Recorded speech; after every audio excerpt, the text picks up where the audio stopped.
If you think that is an outlandish idea that can never happen, China is here to prove you wrong. The nation has just replicated the star at the center of the solar system by producing a new nuclear sun.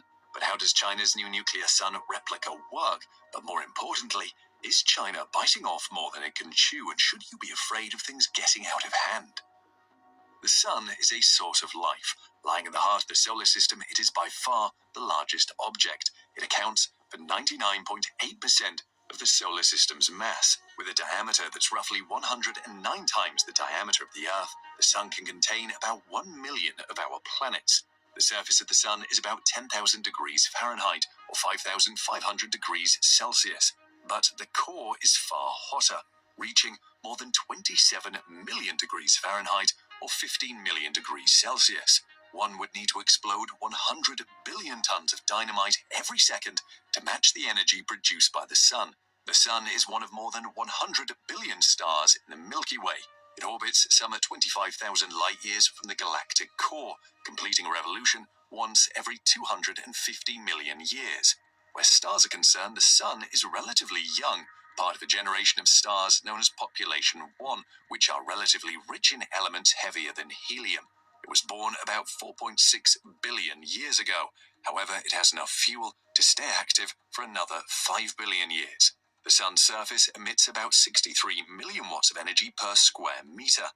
By the time the energy reaches the Earth after traveling 150 million kilometers or 93 million miles, it has diminished to 1,370 watts per square meter at the top of the atmosphere directly facing the sun. However, China apparently is not satisfied with the amount of energy it gets from the sun, so it is creating one in its own backyard. And it's more than 5 times hotter than the actual sun.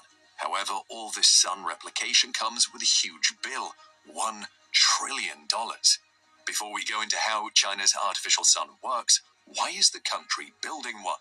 The aim is to deliver near limitless clean energy by mimicking the natural reactions occurring within stars. The artificial sun uses the same method as the original sun to produce energy, the holy grail of clean energy production. This is because the process requires no fossil fuels and leaves behind no hazardous waste materials. Unlike the nuclear fission process that powers commercial nuclear energy production, researchers also claim that there is far less risk of an environmental disaster. So how does China's artificial sun work? It works just like the sun. The solar energy reaching you on Earth is created by nuclear fusion taking place in the sun. Nuclear fusion occurs when protons of hydrogen atoms violently collide in the sun's core and fuse to create a helium atom. This process